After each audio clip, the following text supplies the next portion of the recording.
In the city of Bilgewater, home to monster hunters, gangs, and traders from across Runeterra. No one thought much of the killings at first. For so dangerous a place, the occasional red tide was nothing new. But weeks became months, and a pattern began to emerge. Captains from many ships were found carved up and left out for the dawn.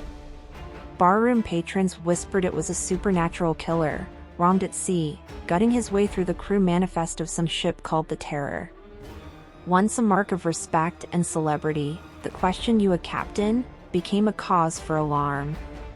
Soon it was the first mates, merchant officers, bankers, indeed, anyone associated with the bloody business of the slaughter docks. A new name went up on the bounty boards, 1,000 krakens for the infamous Blood Harbor Ripper. As a youth, Pyke started out like many in Bilgewater, on the slaughter docks.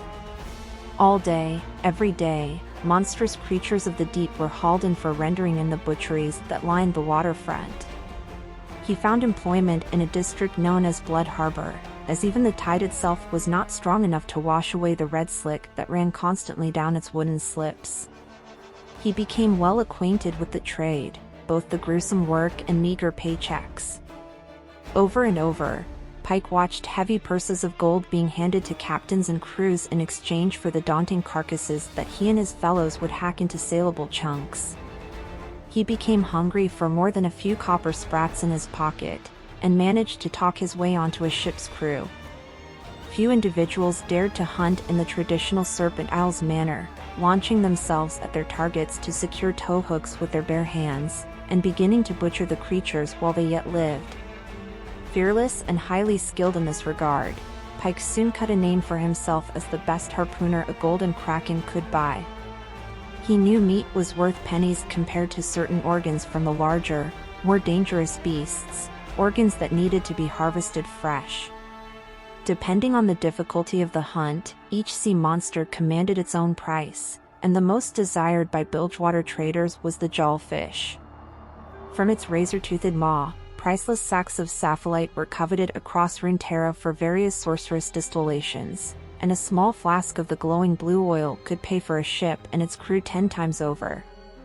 But it was while hunting with an untested captain that Pyke learned where a life of blood and guts would land him. Days into their journey, a huge jawfish breached, opening its maw wide to reveal rows of sapphire sacks. Several harpoon lines secured the beast, and though it was far bigger and older than any he had encountered before, Pyke leapt into its mouth without hesitation. As he set about his work, a deep vibration began to stir in the creature's cavernous gullet. Roiling bubbles broke the ocean's surface, and an entire pot of jaws began to push against the tethered ship's hull. The captain lost his nerve, and cut Pyke's lifeline. The last thing the doomed harpooner saw before the beast's jaws snapped shut was the look of horror on his crewmates' faces, as they watched him being swallowed alive. But this was not the end for Pyke. In the deepest fathoms of the unknowable ocean, crushed by the titanic pressure, and still firmly trapped within the jaw's mouth, he opened his eyes once more.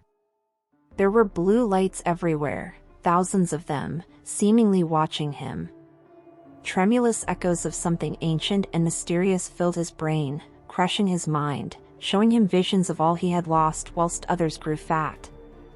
A new hunger overtook Pyke, one for vengeance and retribution. He would fill the depths with the corpses of those who had wronged him. Driven by memories twisted by the deep, Pyke has succeeded where many have failed.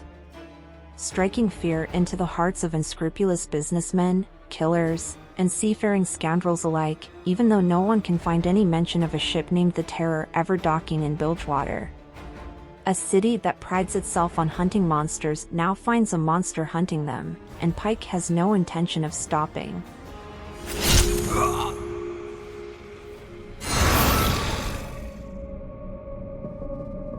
Nothing like watching the light leave your own eyes.